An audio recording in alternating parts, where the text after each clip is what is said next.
O ex-presidente Jair Bolsonaro resolveu até explicar ontem a situação em que ele pode ficar inelegível. Pois é, hoje retoma, né, o julgamento, hoje à noite, 19 horas, o Tribunal Superior Eleitoral vai retomar esse julgamento com a expectativa de que não termine hoje, né? Pelo menos uma parte do julgamento deve acontecer hoje, mas como começa à noite, às 19 horas, é possível que ele não dure mais do que umas 2 horas. E aí, como o voto do relator é muito grande, ainda que ele não leia o voto todo, mas que ele dê uma resumida no voto, é possível que a gente tenha só o voto do Benedito e talvez mais 1 ou 2 votos, no máximo 2 votos, além do Benedito, né? Então a dúvida hoje fica por conta de como vai ser o voto do Raul Araújo, que é o segundo a votar depois de Benedito, caso chegue até a votação dele, né? Porque Bolsonaro já disse, a semana passada ele falou sobre a possibilidade do Raul Araújo pedir vista. Desde que a gente começou a conversar aqui sobre esse julgamento, a gente sempre falou da possibilidade de que Bolsonaro fosse derrotado talvez por 5-2 ou 6-1, sempre falando dos votos de Nunes Marques e do Raul Araújo, né? Nunes Marques, que foi indicado por ele ao Supremo Tribunal Federal, e o Raul Araújo, que embora tenha ido ao STJ pelas mãos de Lula, vinha dando todas as decisões muito favoráveis a Bolsonaro no TSE, né? Ele deu aquela decisão conhecida sobre o Lula Palusa, né? E aí impedindo artistas de fazerem manifestações políticas. Então, por causa disso, muita gente tinha essa esperança, mas dentro do TSE a expectativa maior é de que não haja pedido de vista, né? Vamos ver quem vai acertar essa daí. Ver a calibragem, né, Ricardo, de o quanto ser o presidente da ocasião influencia em decisões de ministros, nesse caso, da Justiça Eleitoral. Mas, Ricardo, já dá pra gente medir de alguma maneira o que se pode ter de consequências? Porque, evidentemente, estamos tratando, como você disse, de um placar ou de 6-1 ou de 5-2 esperado e projetado pelas informações que já temos a respeito desse tema. Mas do ponto de vista de consequências, o discurso de Jair Bolsonaro tem encontrado alguma adesão? Eu vou citar um dado que para mim foi bastante relevante. A gente viu um julgamento começar no Tribunal Superior Eleitoral, não tinha uma viva alma na porta, coisa que até outro tempo a gente dizia, olha, vai ter uma grande mobilização. A própria passagem do ex-presidente pelo Rio Grande do Sul nessa semana, aliás, ou na semana passada, se eu estiver enganado, também não teve a mobilização que se imaginava ter num momento como esse. As consequências parecem, no curto prazo, serem ruins à popularidade do presidente, não? Na verdade, assim, ele não quer muita briga, né, com o TSE e depois com as cortes superiores, porque não especificamente por conta do caso da inelegibilidade, porque eu acho que está muito nítido, muito claro que ele vai ficar inelegível, ele sabe disso, né? Ele está conformado com isso, apesar de uma reclamação daqui e dali, ele não tem sido tão incisivo nisso, mas porque há processos criminais e ele quer, no mínimo, escapar aí de algum processo que possa levar à prisão.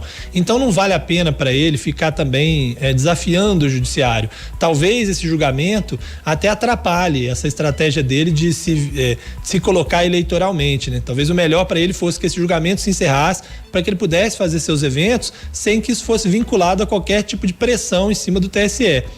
E aí, nesse aspecto, um pedido de vista até atrapalharia, né? Embora ele queira, porque tem aí a esperança de que alguma coisa mude até lá, né? Agora, é interessante porque essa consequência, antes da consequência em si, do que Bolsonaro vai fazer a partir da inelegibilidade, há uma discussão técnica no próprio TSE sobre o tamanho dessa decisão, o quanto ela vai afetar, porque quando você fala numa inelegibilidade de 8 anos, partida, segundo a lei, da data da última eleição, da eleição que ele participou, estamos falando de 2 de outubro. E aí isso percorreria a eleição de 2024, municipal, a eleição de 2026, geral, a eleição de 2028, municipal, e terminaria 3 dias antes da eleição de 2030. Então, teoricamente, ele poderia se candidatar em 2030, ficaria fora apenas de uma eleição presidencial. Mas também há uma discussão de jurisprudência no TSE de que, olha, porque quando você dá uma inelegibilidade de 8 anos, você está falando, na verdade, de 4 ciclos eleitorais. Então pode ser que eles definam que 2030 também Bolsonaro não possa participar, apesar dessa diferença de 3 dias.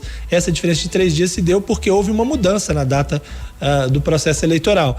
Então até isso está se discutindo. Isso faz toda a diferença. Se Bolsonaro ficar fora 2 eleições, aí ele precisa mesmo de um substituto para disputar, né? E pronto. Agora, se ele for ficar só fora da eleição de 2026 e puder voltar em 2030 com 75 anos, talvez ele não tenha interesse de colocar um candidato em 2026 que vá depois conseguir disputar novamente em 2030, né? E então, assim, até para isso, Bolsonaro precisa esperar esse julgamento do TSE para tomar qualquer tipo de decisão, escolher um candidato e tal. Ele fala que tem uma bala de prata para 2026, então eu acho que ele tem que esperar isso aí. Pois é, Ricardo, talvez essa explique, ou tudo isso que você disse aí, explique esse jeito mais calmo, entre aspas, Bolsonaro de ser, né? Bem diferente daquilo que a gente estava esperando, inclusive. Acho que isso está incomodando até a oposição. A esquerda esperava aí que Bolsonaro fosse ficar mais agressivo em relação a esse assunto, mas a gente está vendo um ex-presidente um tanto quanto calmo, bem diferente daquele que a gente conhece, né? Não, inclusive assim, até nos próprios aliados tem uma divisão ali. Tem gente que acha que ele tinha que ser mais incisivo, porque senão ele não consegue mobilizar as pessoas, porque o que fez Bolsonaro se tornar o que ele se tornou foi justamente a agressividade, a maneira de se colocar mais firmemente. E tem gente que acha que não, que nesse momento ele tem que usar a estratégia de recuar e esperar, até porque eles apostam que os próprios erros do governo Lula vão fazer com que Bolsonaro se habilite. De certa forma, isso tem um pouco de verdade. Muito do que será o futuro do Bolsonaro depende não só dele, mas do governo Lula. Se o governo for bem sucedido na comparação com o Bolsonaro, isso esvazia muito as possibilidades dele, né? Agora, se o governo cometer uma série de erros, vai sempre haver aquela comparação com o governo anterior para dizer, tá vendo, as pessoas erraram em fazer essa mudança e tal.